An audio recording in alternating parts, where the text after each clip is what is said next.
안녕하세요. 김호준입니다. 박항서 감독이 AFC U23 대회에서 베트남 팀을 이끌고 준우승을 했죠. 많은 언론들이 박 감독의 성과를 다루고 베트남에서 얼마나 큰 환영을 받았는지 보도도 했습니다. 두 가지 아쉬운 점이 있습니다. 생각해보면 우리도 2002년 그렇게 감격을 했었죠. 그런데 단순히 축구에서 이겨서 그랬나요? 그게 전부는 아니었습니다. 베트남 국민들은 왜 그렇게까지 감격했을까? 그 이야기가 빠졌죠. 두 번째, 2002년 당시 히딩크에게 고마워서 네덜란드 히딩크 동네까지 찾아가고 다큐도 만들어지고 했었습니다. 네덜란드 사람들은 기분이 좋았겠죠. 그런데 그 이상의 관계로는 두 나라가 발전하지 못했습니다. 이제는 우리가 네덜란드가 됐습니다. 베트남과의 관계는 어떻게 다른 레벨로 만들 수 있을까? 역사를 따져보면 우리는 베트남에 빚이 있죠. 그 이야기가 빠졌습니다. 두 이야기 뉴스공장이 앞으로 다뤄보겠습니다. 김호준의 약속이었습니다.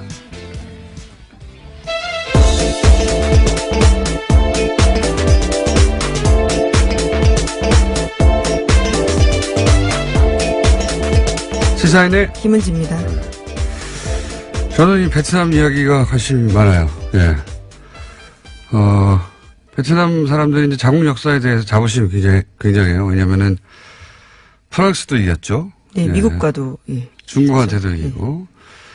우리가 이제 일본이 미국과 전쟁하다 져서 우리 독립을 얻은 반면에, 베트남은 스스로 이겨서 다 독립을 얻고는 물리쳤단 말이죠. 그래서 자부심은 아주 강하고, 그리고 그래서 미국과의 관계에서도 스스로 대등하다고 생각해요. 예. 그런 면이 있는데,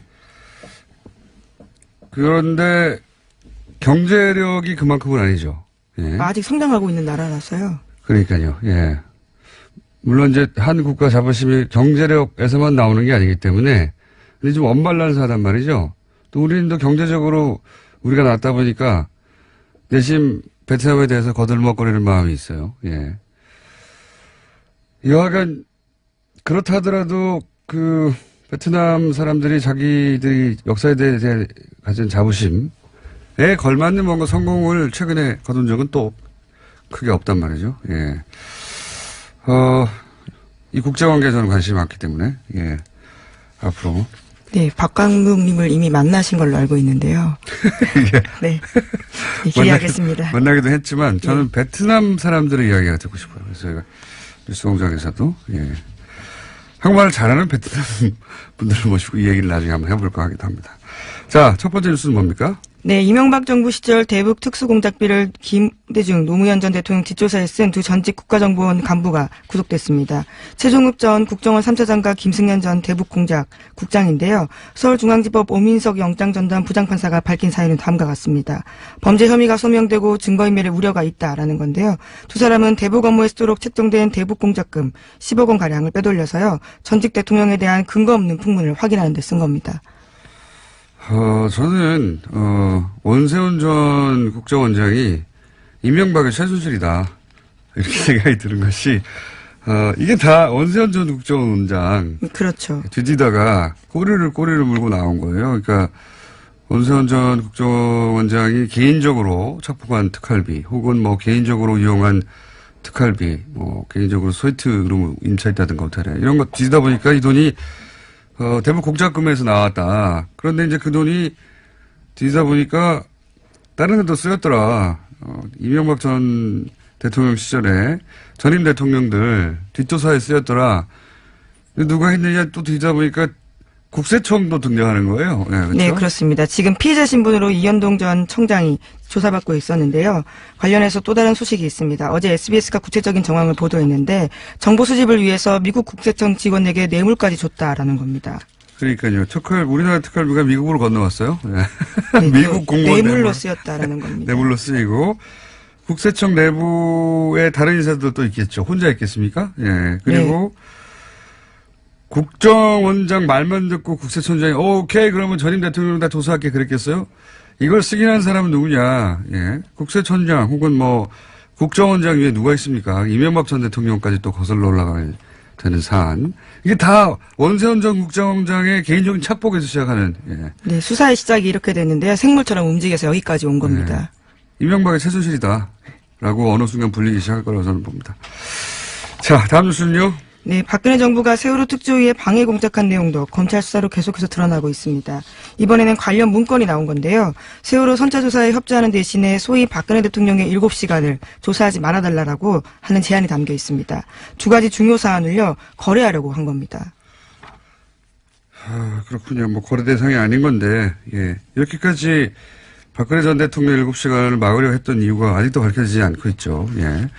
뭐 시술일 것이다, 뭐 여러 가지 얘기가 많지만, 이렇게 막으려고 했고, 자, 이걸 막고 싶으니까 이제 청와대 비서실장의 지휘 아래 어제까지만 하더라도 이제 정무수석. 그렇죠. 예. 정무수석만 등장했는데 이제는 경제수석, 정책조정수석도 다 같이 동원됐다. 그리고 이병기 실장이 총괄했다는 것은 국정원도 동원됐다는 뜻이에요. 예. 네, 전임 예, 국정원장이었습니다. 그때도 말이 많았죠. 국정원장 하다가 바로 어떻게 비서실장을 오느냐.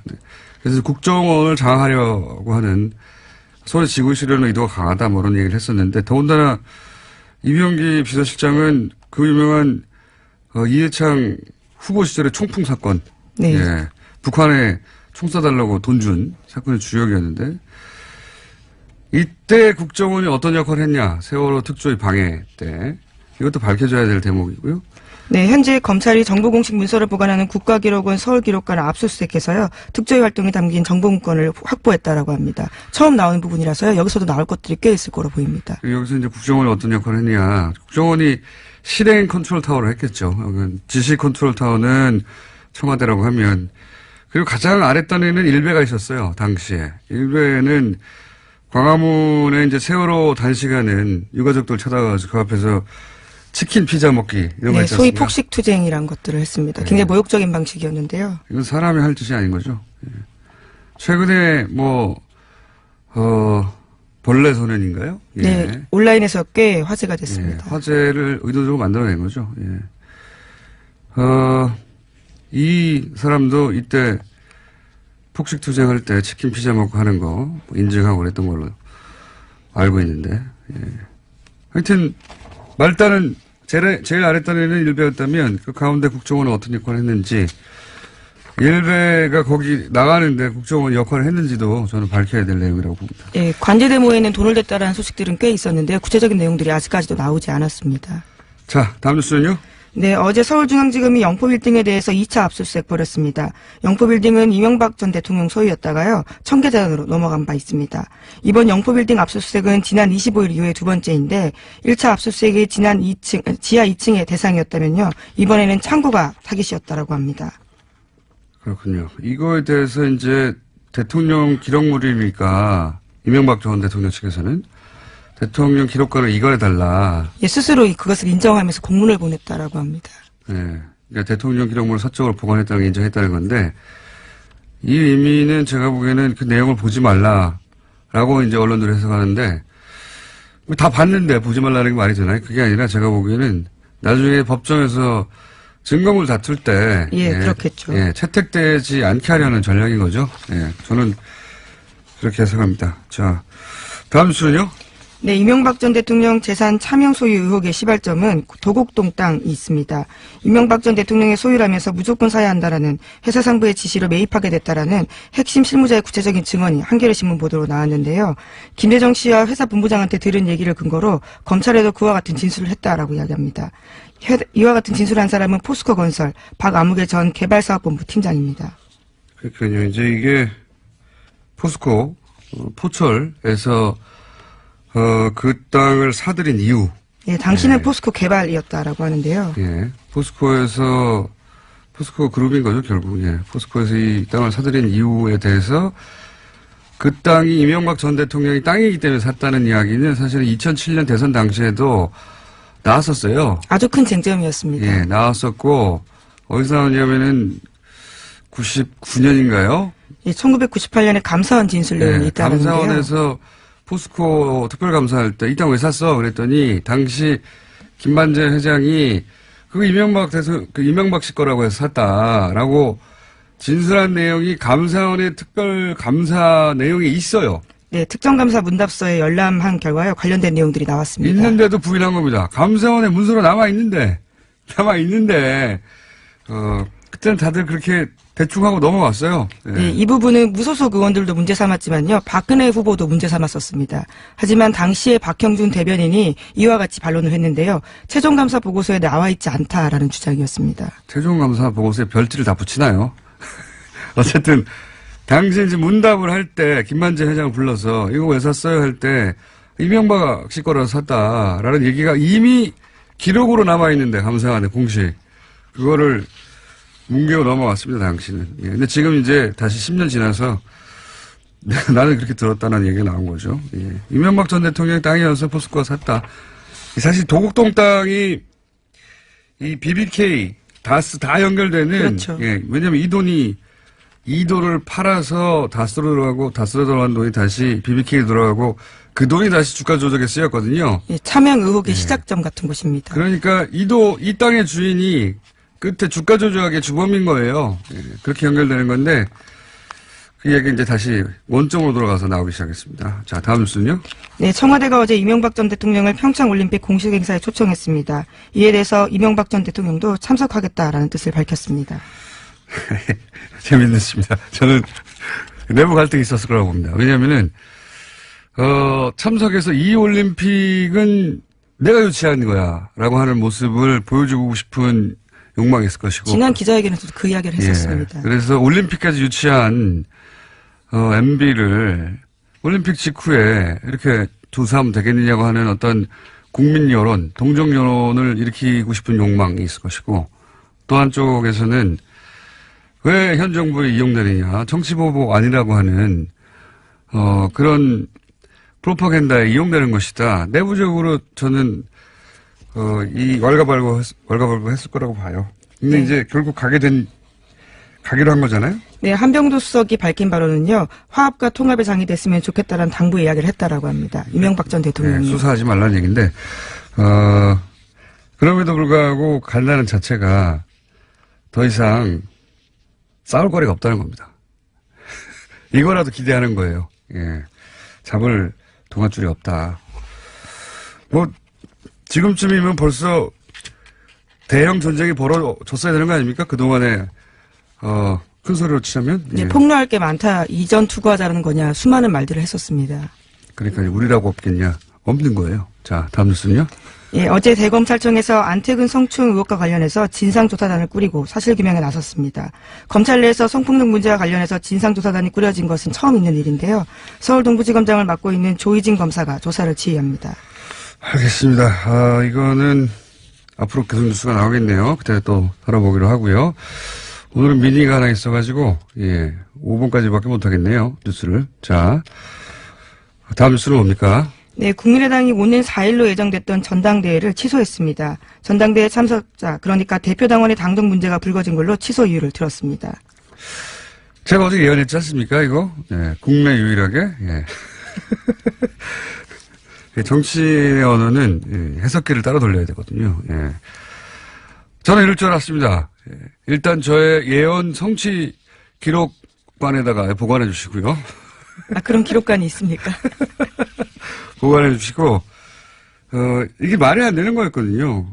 그 이유가. 그러니까 이제, 민주평화당 창당 발기인의 이름 올린 사람하고 현재 대표당원하고 1000명 정도 중복돼가지고 안 된다. 이런 이유를 달았잖아요. 네, 어제도 소개드린 바가 있는데요. 네. 결과적으로 그 내용을 이야기한 겁니다. 그 말이 안 되는 것이, 정말 하고 싶으면 이분들 당원권 정지시키면 됩니다. 예, 당원권 정지시키고, 그리고 뭐, 동명이인도 뭐 얘기할 수 있는데, 동명이인은 전화해보면 알죠. 예, 왜냐면은, 진작에 당원들 모집단을 줄이기 위해서 전화 다 했었어요. 또 전화해보면 되죠. 전화해가지고, 민주평화당에 발기로 이름 올렸냐. 동명이인이 얼마나 된다고요? 뭐, 걸러내면 되고, 1000명 줄면 더 좋잖아요. 모집단도 줄고. 그런데도 안 하는 거예요. 그런 이유가 안 되는 거죠. 진짜 이유가 아닌 것이고, 예. 제가 보기에는, 3000명 정도 모을 자신도 없고, 혹여 먹었다가 통과 안 될지도 모른다. 자신도 없고. 그래서 그러니 그냥 하지 말자. 이거 어차피 언론도 세게 공격 안 하거든요. 이거 말도 안 되는 겁니다. 따지고 보면. 우리 정당사에서 한 번도 존재하지 않았던 케이스예요. 당원이 있는데 그거 다 무시하고 뭉개고 간다는 건. 이 믿는 건 이제 망각의 힘. 예, 시간이 지나면 잊혀진다. 그리고 이제 언론이 그렇게까지 투도를 펴지 않는다. 예. 또 하나는 선거가 되면 어차피 갈려서 어느 한쪽을 차악을 선택하는 선택이기 때문에 선거에 다 잊혀질 거라고 그거 믿고 이러는 거죠. 예. 네, 이건 정당사의 길이 남을 말도 안 되는 케이스입니다. 정말. 오늘 박지원 대표가 나오는 얘기하시겠군요. 제가 이렇게까지 길게 얘기할 필요 없네요. 예. 오늘은 여기까지 하겠습니다. 시사인의 김은지였습니다. 감사합니다. 네. 저희가 바로 준비한 미니가 있습니다. 오늘 새벽 0시부터 YTN 노조가 파업에 돌입을 합니다. 그래서 어제 마지막으로 자신이 진행했던 뉴스 클로징에서 파업 동참을 선언한 YTN 나연수 앵커 연결해서 은행 좀 잠깐 들어보겠습니다. 안녕하세요. 네, 안녕하세요. 자, 뉴스 생방송 하시다가 클로징에서 파업하게 돼서 이제 못 뵙게 됐다고 얘기하셨는데 요 생방송에서 요 내용을 말씀하신 이유가 뭡니까? 파업을 선언했다고 저는 생각하진 않고요. 예. 원래 이제 앵커들이 뭐 하루 휴가를 가더라도 자리를 비우게 될 때는 시청자분들께 어떤 사유 때문에 앵커의 얼굴이 바뀌었는지를 설명을 하도록 저희 회사는 하고 있습니다. 아, 그렇군요. 그래서 저도 상당 기간 이제 제 자리를 비우는 거기 때문에 솔직하게 말씀을 드리는 것이 맞다고 생각을 해서 이야기를 했는데요. 파업을 뭐 선언했다고 이렇게 크게 관심을 가지게 될 줄은 몰랐습니다. 예, 파업 동참을 선언하신 거죠. 예, 예. 예. 그러니까 사정 설명을 하셨다 정도로 본인은 생각하고 그 멘트를 하신 거군요. 네, 그렇게도 했고 뭐 사실 그대로를 말한 것이고요. 예. 지금 YTN 뉴스 앵커들의 얼굴이 이제 오늘부터 많이 바뀔 겁니다. 뉴스 시간대도 많이 바뀔 거고요. 이 회사 상황에 대해서 시청자분들께 설명하지 않는 것 또한 기만이라고 생각했습니다. 자, 여전히 YTN이 왜 뭐랄까요? 다른 방송사들 파업이 끝나는 상황인데 파업에 네. 들어가는지 아직 많이 알려지지가 않았어요. 그죠? 네. 그 설명을 좀 해주시죠. 네. 저희가 해직 기자들 이제 모두 지난해에 복직을 하면서 제대로 된 방송을 할 수 있을 거라는 기대를 많은 사원들이 가지고 있었는데요. 일단 저희는 지난번에 이제 사장 선임된 최남수 사장의 부적격성에 대해서 끊임없이 사내 문제 제기가 있어 왔고요. 그 부분에 대한 우려를 조금 불식하고자 노사 합의를 통해서 어느 정도 보호장치를 마련해 놓고 이제 사장이 취임을 했습니다. 근데 취임을 하자마자 제일 먼저 한 일이 그 합의를 파기한 것이었거든요.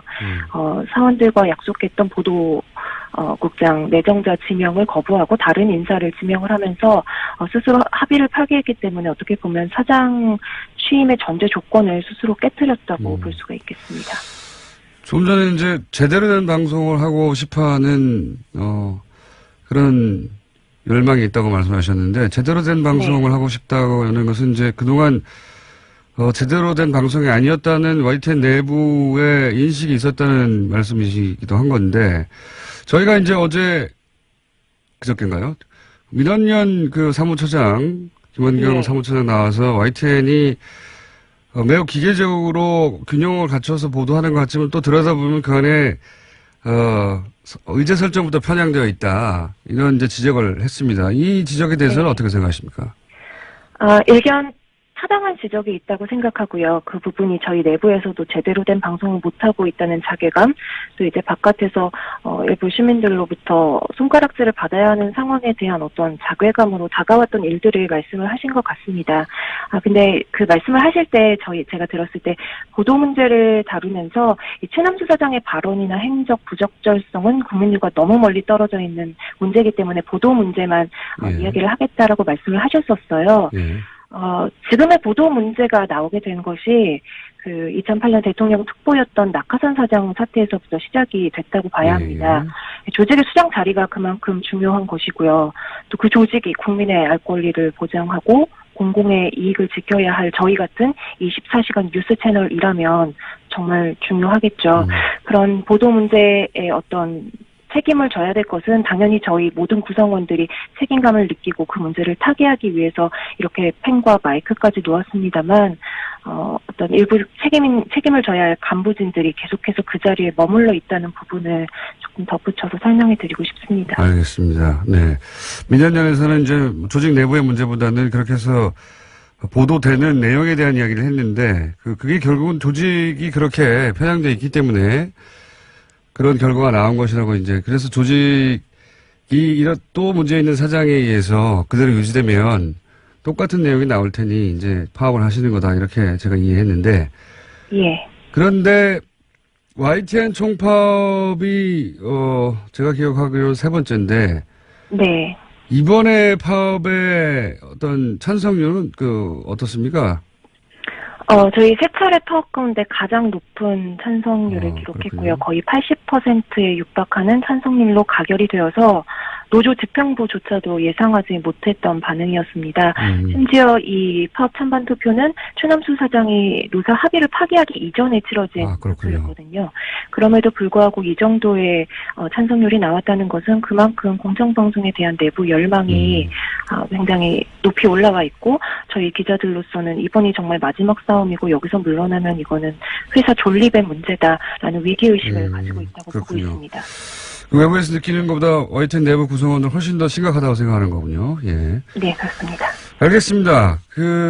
이 파업 때문에 YTN을 즐겨보시던 분들은 왜 시간대도 달라지고 사람도 달라졌나 싶으실 텐데, 이 파업을 어쨌든 지켜볼 수밖에 없는 왜 청취자들, 일반 국민들에게 혹시, 이 파업에 동참하기로 한 장본인 중에 한 사람으로 뉴스를 멈추고라도 하고 싶은 말씀 있으면 마지막으로 해주십시오.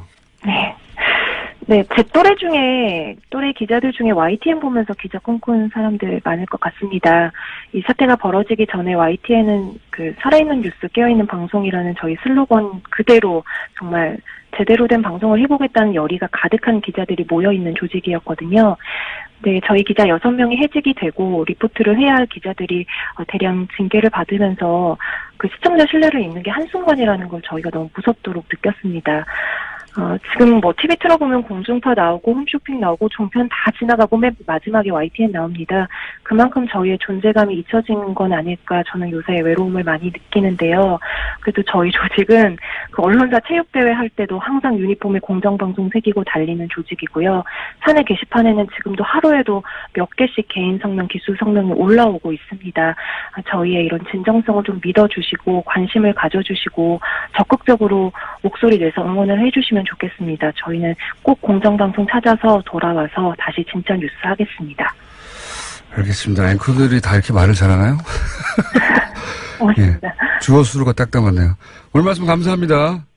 네, 많은 관심 부탁드립니다. 감사합니다. 네, 지금까지 YTN 나연수 앵커였습니다.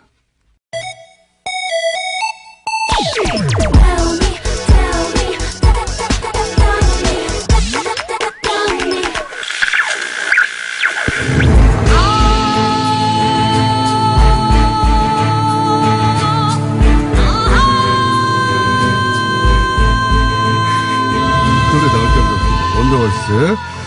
부제로는 머리끄댕이도 등장했다가 최근에는 동시상영. 세 사람이 동시에 얘기하는 3원 중계밭 방송 같다 해가지고. 더불어민주당의 박영선 의원 나오셨습니다. 네, 안녕하십니까. 네, 자유한국당의 나경원 의원 나오셨습니다. 안녕하십니까. 네, 오래간만입니다. 지난주에 제가 개인적으로 모친상을 당해서 참 나오지 못했고요. 박영선 의원님께는 이 자리를 빌어서 문상에 와주신 것을 감사드립니다. 아이고, 별 말씀을요. 뉴스공장팀은 안 오셨던데. 안 왔더라고요, 문자가. 오지 말라는 뜻인 줄 알고 안 갔습니다, 저희는. 아시면서도 안 오시는 분이 있으십니다. 홍준표 대표요? 네, 홍준표 대표 안 오셨더라고요. 그분은 정말 못 말려요. 홍준표 대표하고 사이가 안 좋으시잖아요, 그죠? 굳이 방송에서 말씀 더 이상 안 드리겠습니다. 네, 사이가 안 좋으신 걸로 알고 있고요. 뭐 사이가 안 좋은 것이 아니라 우리가 생각이 많이 다른 거죠. 그래서 사이가 안 좋아졌죠. 사이가 안 좋아서 생각이 다르다기보다는. 자, 거기 여기까지 하고. 그래서 저희가 일주일 건너뛰었기 때문에 밀려있는 여러 가지 숙제들이 많이 있습니다. 시간 순으로 할까요? 밀렸던 것부터? 아니면 최근 것부터 할까요? 역순으로. 그거야 사회자 맘이죠. 알겠습니다. 네. 그러면은 시간 순으로 하겠습니다. 시간 순으로 제일 거슬러 올라가면은 나경원 의원님이 핫 했을 때가 있습니다. 핫. 예. 아이스하키 네. 단일, 남북 단일팀 구성 문제로. 네. 그래서, 네. 이 자격을 박탈해야 된다. 올림픽위원 자격. 뭐 청원도 올라가고 그래서 청와대에 20만 명이 넘었습니다. 아니 자, 그거는 이제 일단 본인 입장 말씀해 주시고요. 저는 정말 많은 분들이 오해하고 있으시다고 생각을 하는데요. 예. 첫 번째는 우원식 원내대표부터 시작해서 많은 이제 우리 여권 인사들께서 제가 북한 팀이 오는 것조차를 반대했던 사람으로 호도시키더라고요. 근데 저는 대한민국 정치인 중에서요. 저만큼 북한 선수단이 이 평창 올림픽에 올 수 있게 하는 노력을 한 사람이 없다고 자부하고요. 또 정말 오랫동안 평창 올림픽과 패럴림픽의 성공을 위해서 노력한 사람이 없다고 생각합니다. 제가 왜냐하면 국제장애인 올림픽 IPC 집행위원 전 세계의 집행위원은 10명밖에 없습니다. 그걸 저도 선거를 나가서 당선된 다음에 정말 그 IPC 집행위원으로서 또 제가 IOC의 장애인 스포츠위원회 위원입니다. 그래서 그러한 여러 가지 자격으로 평창 올림픽과 패럴림픽 성공을 위해서 정말 애썼고요. 그 가운데 제가 2012년에 런던 패럴림픽에 가서도 북한 선수단 오는 것을 추진했었습니다. 그런데 제가 반대한 것은 북한 선수단을 반대한 것이 아니라요. 남북 단일팀을 반대했던 것이고 남북 단일팀을 왜 반대했느냐. 스포츠의 가장 중요한 것, 올림픽의 가장 중요한 것은 공정입니다. 공정. 이것을 공정에 반해서 급박하게 우리 선수들의 기회를 박탈한 이 아이스하키 단일팀은 반대할 수밖에 없었고 그것을 그러면 제가 어떻게 해서 이 아이스하키 단일팀은 무산시키고 다른 방법으로 북한 선수들이 온다든지 이런 식으로 하는 것이 맞겠느냐. 제가 할 수 있는 일은 저는 국제 스포츠계에 여러 가지 제가 인맥이 있기 때문에 그 의사를 전달하는 거. 우리 국민들도 70% 가까이 또 어떤 여론조사는 80%더라고요. 반대하시는 것을 표시하는 수밖에 없었기 때문에 시간을 많이 제가 주시네요. 예. 왜냐하면은 이제 메일을 보냈는데요. 충분히 이제 공격을 많이 예, 온라인에서 저는 받았고. 사실 많은 부분이 오해가 있고 그 오해를 우리 여권의 그 정치 지도자들이 상당히 그런 오해를 만들어냈다 이렇게 생각을 눈이 합니다. 동그래져가지고 지금. 제가 좀 저는 아니 이 부분은 정말 억울한 거예요. 알겠습니다. 저만큼 올림픽과 패럴림픽의 성공을 위해서 정말 저 자부합니다. 정치인 중에서 저만큼 근데 열심히 일한 제가 알겠습니다. 저 입장에서는 좀 목이 이랬어요. 맵니다. 첫째 이제 뭐 왜 그러셨나 네. 굉장히 좀 속상하더라고요. 왜냐하면 평창올림픽 이 위원이라는 것이 이제 평창올림픽의 성공을 위해서 이제 만들어진 조직이잖아요. 근데 내부적으로는 이런저런 이견을 얘기할 수 있을 것 같아요. 그런데 그 회의를 통해서 조직위원장도 있고 그러기 때문에 그런 어떤 절차를 거쳐서 했어야 되는 것이 좀 더 모양새가 좋지 않았겠느냐. 이제 이런 생각 하나 하고. 왜 국제적으로 끌고 나갔냐? 네, 그러니까 개인적으로 서한을 보냈다는 것이 이제 조금 제가 보기에는 어떤 그 절차상에 약간의 문제가 있지 않았나 하는 생각이 들고 이 IOC가 이미 이제 남북 단일팀을 승인을 한 상태잖아요. 승인하기 전에 보냈습니다. 승인하기 전에 보냈고요. 그다음에 뭐, 내부적으로는 그거는 제가 잘 아닙니다. 모르겠어요. 그러니까 근데 이렇게 내용을 잘 모르시고 저를 공격하는 거예요. 근데 어쨌든 분명히 그러면 승인하기 전에 보냈는데 제가 IOC가 그 며칠 전에 IPC 쪽이나 그쪽을 그게 뒤늦게 통해서 알려진 거군요. 그러니까. 예, 승인은 아니요. 그때 바로 저희가 보냈을 때 보냈다고 말씀을 드렸고요. 승인 최종 회의가 나오기 전에 보냈습니다. 근데 그리고 그러면 우리 IOC 조직위 입장에서 내에서도 저 위원장 편지를 받고 나서도 승인을 했다. 네. 그렇다면 그러니까 이거는 제가 보기에는 IOC의 IOC가 이 올림픽의 목적이 궁극적인 목적이 평화에 있다. 그리고 저는 그 여러 가지를 해석할 수 있다. 올림픽이라는 것이 고대부터 올림픽 기간 동안에는 서로 정쟁을 자제하고 그렇죠. 휴전을 하자라는 이 정신이 계속 이어지고 있고 그 정신에 반대하는 게 아닙니다. 그다음에 또 하나는 네. 작년 11월 달에 유엔이 이 평창 올림픽 휴전 결의안을 만장일치로 채택을 했거든요. 그러니까 그 휴전을 위한 상징이 뭐냐? 이게 남북 단일팀이다. 아니죠. 이제 IOC는 이렇게 이제 해석을 아니죠. 하고 있는 IOC는 뭐 우리 정부의 네. 입장을 대변해주고 우리 정부가 이야기를 한 것으로 알고요. 저는 이희범 조직위원장님께도 이 이야기를 말씀을 드리기도 했고요. 저 할 거 다 했습니다. IOC가 승인 결정하기 전에 IOC 회의 이전에 제가 이미 사신을 보냈고요. 그 다음에 저는 이 성공을 위해서는 아이스하키 단일팀이 중요한 것이 아니라 북한 선수단이 많이 오는 거. 제가 보니까 IOC가 생각보다 북한 선수단을 여러 가지 종목에 5가지 이벤트인가요? 허용을 했습니다. 전 그건 잘한 결정이라고 생각을 합니다. 그런데 단일팀이라는 게 하나의 상징성 같은 것이 있으니까. 이벤트라는 거죠. 그거는 우리 상징성이 있으니까 정말 얼마나 노력했겠습니까? 물론 그거는 저는 어제 대통령께서도 박탈됐습니다. 그걸 어떻게 반대하는 분들과 사전에 협의를 했어야 된다. 이제 이런 말씀을 하셨는데 그러니까 이제 오죽 여론이 밀렸으면 지금 중요하다고 그렇게 하시겠어요. 생각합니다. 제가 보니까 밀려서라기보다는 제가 보니까 이거는 원래 이런 분이에요. 아니 정말 잘못한 거예요. 다수가 찬성하더라도 소수가 이거는 반대하면 그것을 가서 협상을 하고 와라. 제가 이번에 5.1 채널 가동 중입니다. 이번에 이 전체적으로 평창 올림픽과 관련된 여권의 여러 가지 행사를 보면은 전부 문재인 정부 문재인 대통령 공약 이행을 위해서 무리하게 밀어붙이는 거예요. 마식령, 그다음에 금강산 이게 다 보면 공약에 있더라고요. 남북 단일팀. 아니 제가 언제 북한 선수단 오는 거 반대하나요? 저는 패럴림픽도요. 공약이라는 것은 지키기 위해서 근데 중요한 얘기하는 것은 것이고 공약을 위해서 그 공약이라는 것이 부당하게 선수들의 희생을 강요했고요. 그러니까 오죽했으면 저런 발표를 하셨겠습니까? 근데 제가 보니까 저를 갖다가 왜 호도하는지 왜 오해하시고 그렇게 얘기하시는지 정말 자, 그러면은 답답하더라고요. 가장 호도하는 지점은 어디입니까? 그러니까 남북 단일팀을 반대한 건데 북한 선수단이 오는 것을 반대한 사람으로 만들었더라고요. 자, 그럼 여기에 대해서 한마디 더 해주시고. 저는 이 남북 단일팀 문제와 관련해서는 전 세계가 평창 올림픽이 평화로 치러지기를 간절히 바라고 있는 하나의 상징적인 것이다. 그런데 다만 그 소수라고 무시하지 않고 사전에 설득하려는 노력이 필요하다라고 말씀하신 문재인 대통령 말씀처럼 그러한 노력이 조금 더 필요하지 않았나. 그리고 아이스하키 선수들의 그런 심정은 충분히 이해를 할 수 있다. 이런 입장입니다. 그러면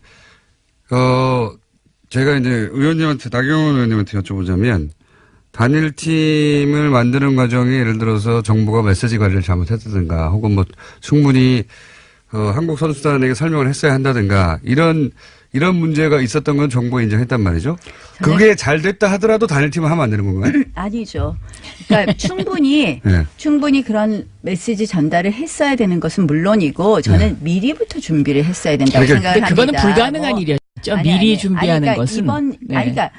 그러니까 이번에 굳이 왜 단일팀을 하냐는 말이에요. 그래도 이제 예를 들면 그것이 올림픽의 상징이 아니라는 평화를 거죠. 상징하기 위해서는 그거는 정치인들의 정치 이벤트를 위한 것일 뿐이라고 생각합니다. 잠깐만요. 제가 궁금한 건 한 가지예요. 아니 그런 절차적 문제나 뭐 설득의 문제 설득의 문제가 그거가 잘 됐으면 잘 됐다 하더라도 단일팀 하면 안 되는 건가요? 아니죠. 단일팀은 미리 준비해서 우리 선수들에게 예측 가능한 것을 이야기하고. 그러니까 그게 잘 됐다고 쳐요. 그러니까 그 절차적 문제를 어디까지의 절차적 문제로 생각하느냐에 또 문제는 있다고 생각합니다. 근데 이번 같이 급박하게 한두 달을 남겨놓고 그건 이해했는데 하는 것은 아니지만 그게 만약에 뭐 1년 전부터 준비했다 그러면 저는 오케이입니다. 그거 지금 상황 자체가 1년 전부터 준비할 수 없는 상황이었고 또 지금은 예를 들면 그 북한 아이스하키 팀이 와서 같이 지금 합숙훈련을 하고 있지 사과하신 않습니까? 거는 얼마나 여론이 나쁜지 잘 아실 겁니다. 그래서 그러한 것에 대한 그 과정을 좀 더 지켜볼 필요는 있는 것 같아요. 네. 알겠습니다. 이 문제는 그만큼 얘기했으면 될 것 같고요. 운동하는 선수들의 그 상황을 잘 모르시기 때문에 제 아이가 그래요. 아이스하키를 옛날에 한 적이 있기 때문에 그 국가대표 심정은 선수 너무 그런 잘 거 알고 아니시잖아요. 그리고 그러니까 이제 저는 그 아이스하키라는 게 사실은 너무나 힘들고 제가 우리 노력이 패럴림픽 필요하다는 것도 잘 선수들, 알지만 올림픽 선수들 그 많이 심정은 제가 옆에서 다 봐왔기 이해합니다. 때문에 그들의 심정을 한번 생각해 보세요. 심정은 자유한국당이 충분히 지금 이해합니다. 네. 스포츠 선수들의 심정을 너무 잘 아는 당으로 지금 거듭났습니다. 잘 알겠고요. 아니, 그리고 너무 이거를 이거는 정치적으로 해석을 하는 너무 것도 저는 좀. 저 이게 약간 편파인 것 같아요. 저는 아니, 편파적입니다. 아니, 근데 심하게 편파하신 것 같아요. 제가요, 자, 나름대로 정말 열심히. 자, 다음 주제로 자유로운 이제 올림픽 넘어가야 될것 위해서 같습니다. 편파적인데 일했습니다. 안 편파적인 것처럼 보이려고 노력하고 있습니다. 아무도 안 믿습니다. 편파적이라는 거 다 알고 있습니다. 자, 요 문제는 근데 의원님, 나경원 의원님에게 충분히 발언 기회를 더 많이 드린 것 같아요. 네. 네. 해명 기회와. 네. 이거 이제 납득하냐 못하느냐는 청취자들이 결정할 문제인 것 같고요. 자, 이 거슬러 올라가다 보면 최근에는 이제 마식령 스키장 얘기도 있고 뭐 북한이 취소한 문제도 있고 하는데 통털어서 그냥 최근에 이 올림픽 관련해서 거기에 따라 붙고 있는 남북관계 사이에 벌어진 일들을 해서 논평하실 거 있으십니까? 뭐, 제가 박영선 의원님 말씀하세요. 제가 어제 계속 이제 말- 우리나라 선수단이 그 마식령 스키장을 이제 연습하러 가지 않았습니까? 네. 근데 텔레비전으로 제가 이렇게 보니까 그 선수들의 표정이 굉장히 밝더라고요. 그리고, 뭔가 이렇게 그 호기심 어린 눈. 그래서, 물론 여러 가지로 평창 올림픽을 진행하기 위해서 이제 이런저런 그 이야기들이 있긴 합니다만은 어쨌든 저는 이 평창 올림픽이 평화 올림픽으로 치러지면 우리들의 어떤 그 미래와 관련해서 여러 가지 상징적인 의미가 있지 않냐. 그리고 특히 세계에서 지금 이 평창 올림픽을 주목하는 가장 그 중요한 이유 중에 하나도 과연 한반도가 평화 체제가 정착할 것이냐 아닐 것이냐 이런 데에 대한 관점이 굉장히 많기 때문에 참 중요한 시기다 이렇게 생각하고 있습니다. 네. 그 박영선 의원님 참 제가 박영선 의원님 좋아하지만 이 부분에 있어서는 너무 꿈이 크신 것 같습니다. 제가 보기에는 이번 평창올림픽 관련해서는 정말 북한의 갑질 중에 갑질, 정말 갑질 북한이라는 얘기가 나오지 않습니까? 지금 저희가 정말 거기에 끌려가고 있어요. 금강산은 한다 그랬다 하루 전에 취소를 하고요. 마식령은 우리 대표 선수는 아무도 안 갑니다. 한마디로 북한이 자랑하는 김정은의 치적을 자랑하고 있고요. 지금 우리 개막식 전날, 하루 전날 북한이 북한 군 창건 기념일을 4월 15일마다 매년 행사하던 걸 올해 2월 8일로 갑자기 바꿔서 하루 전에 열병식을 하고 있습니다. 평양방송 듣는 것 같은 느낌. 아니 그러면 결국 그 열병식을 하고 나서 평화올림픽이 과연 될 수 있느냐. 저는 정말 걱정입니다. 알겠습니다. 왜 북한이 하자는 대로 우리가 끌려가야 되는 것인지. 북한 주도하에 모든 일이 이루어지고 있다. 자, 여기 대해서요. 저는 예를 들면요. 집안에서도 형님이 좀 양보를 해야 되지 않습니까? 동생이 와서 앵앵거리면 그것을 달래기 위해서는 일단은 앵앵거리면. 네. 그게 중요한 건요. 북한은 북한이 형님이라고 생각하지 우리를 형님이라고 생각 안 합니다. 그래서 지금 이제 우리는 약간 뭔가 좀 그 손해 보는 듯한 그런 느낌을 가질 수도 있을 것 같아요. 그렇지만 옛말에도 일보 전진을 위해서는 반보 후퇴해라는 이야기가 있듯이 잠시 좀 저는 더 크게 베풀고 크게 얻는다. 저는 이런 것이 좀 더 필요하지 않나 이렇게 보고 있고요. 예전부터요. 교류를 통한 변화, 접근을 통한 변화주의자입니다. 저는 통일에 있어서도 교류와 접근을 반대하지 않습니다. 그러나 거기에는 분명히 원칙이 있어야 되고 방향이 있어야 됩니다. 그런데 그것이 교류라는 것을 교류를 위한 교류를 위해서 한마디로 아무런 원칙 없이 나경원 의원님은 대로 평양 안 가보셨죠? 저는 평양을 가봤어요. 평양 안 가봤습니다. 대성만 가봤습니다. 평양을 가봤는데 2002년도에 서울 평양 위성생 방송을 위해서 그런데 사람은 만나야 되거든요. 만나면 뭐든지 해결이 됩니다. 그리고 제가 이 평양 가서 정말 정말 여기는 정말 못 살 때구나 이제 이렇게 느낀 것이 제가 방송 전에 그 문까지 감금당했었어요. 그러니까는 원고를 내놔라. 그래서 내 원고는 내 머릿속에 있다. 제가 이러고 버텼거든요.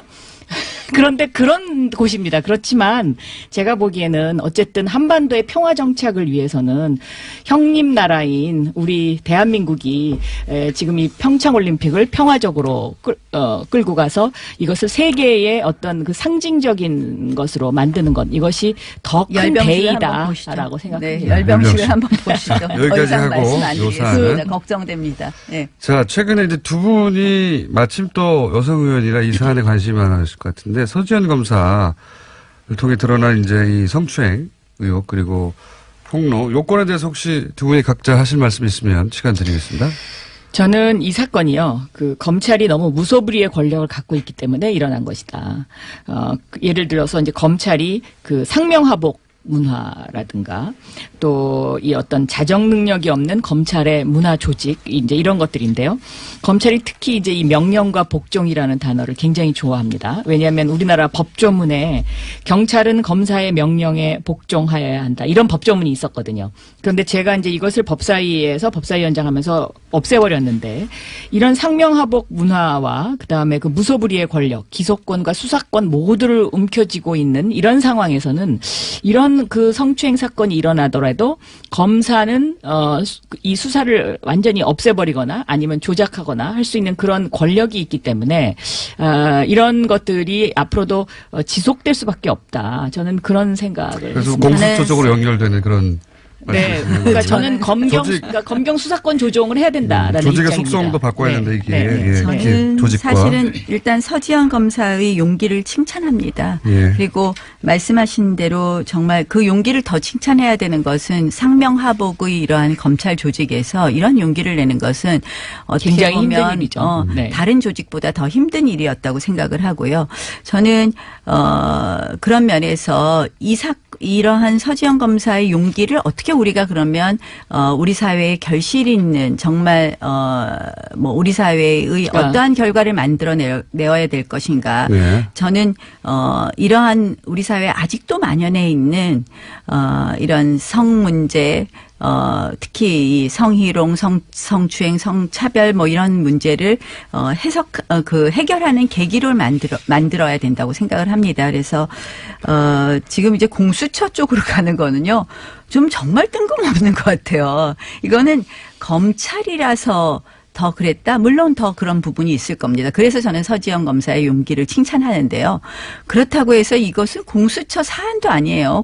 공수처 그동안 법안들이 여러 가지 나왔는데요. 그러니까 공수처 제가 법안, 주장하는 거는 네, 이 뭐 사안이 기소권과 아니라고. 수사권을 분리해야 된다는 거죠. 그러니까 예를 들면 수사권이 경찰에 가 있다라고 했을 때 검사들이 과연 지금처럼 이렇게 오만한 태도를 가질 수 있겠느냐. 그러니까 뭐 그리고 경찰 내에는 이런 어떤 그 성범죄와 관련된 것을 고발하는 고발센터가 있어요. 그리고 경찰은 스스로 이제 이런 자정 능력을 하려고 굉장히 노력을 하고 있는데 고발센터를 운영한 후에 상당히 이 건수가 줄어들었다라는 그런 통계가 있거든요.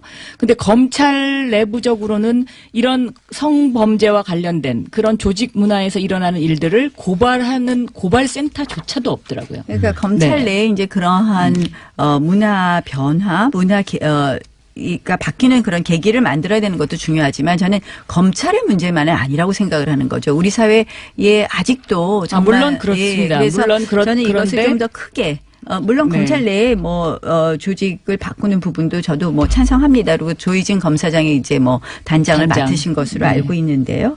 그래서 이번 사건을 계기로 해서 검찰 내의 변화도 있어야 되지만 우리 사회 전체의 변화에 물꼬를 트는 그런 계기가 되기를 바랍니다. 알겠습니다. 좋은 말씀이시고. 그런데 이제 자유한국당으로서 약간 곤혹스러운 게 사건에 연루돼서 언급되는 이름 중에 최규일 의원 있지 않습니까? 예. 어떻게 되나요? 아니 저는 어쨌든 자유한국당이 논평을 제가 이렇게 저도 내지 최근에 않았던 걸로 제가 알고 있습니다. 제가 네. 보니까 제가 정확하게 체크 못했는데 내지 않았던 것 같아요. 늦게는 냈을 거예요 아마. 매우 다소. 잘못됐다고 생각을 합니다. 네. 왜 그리고 그리고 논평을 이제 내지 자유한국당이 않았을까? 검사 출신들이 많죠. 그 구성비를 보면. 검찰 그래서 그런 이야기 자꾸 하시지 말고요. 검사 출신들이 많이 있습니다. 판사 출신보단 검사 출신이 많고 한데 네. 이제 근데 민주당에는 그중에 민변 지금 출신이 많으신 것처럼 그 중에 이렇게 이제 이 최교일 검사는 제가 알기에는 그래도 비교적 그 선한 검사에 속하는 사람 중에 한 분인데도 저는 이번에 이 대응을 하시는 데 있어서 뭐 솔직하게 본인은 말씀하셨다고 생각할 수는 있지만 검찰국장으로서 아마 그 사건을 그 외부에 알리지 않아야 된다는 어떤 그런 강박관념도 상당히 있었을 것이다. 그 당시에는. 그러니까 저도 최규일 최규일 네. 의원님하고 이야기를 아직 못 해봐서 저도 내용을 잘 모르겠지만 이제 이게 보니까 굉장히 오래된 사건이더라고요. 2010년도 사건이죠. 예, 그러니까 네. 이제 한 8년 전 사건이니까 저는 이 뭐 당시를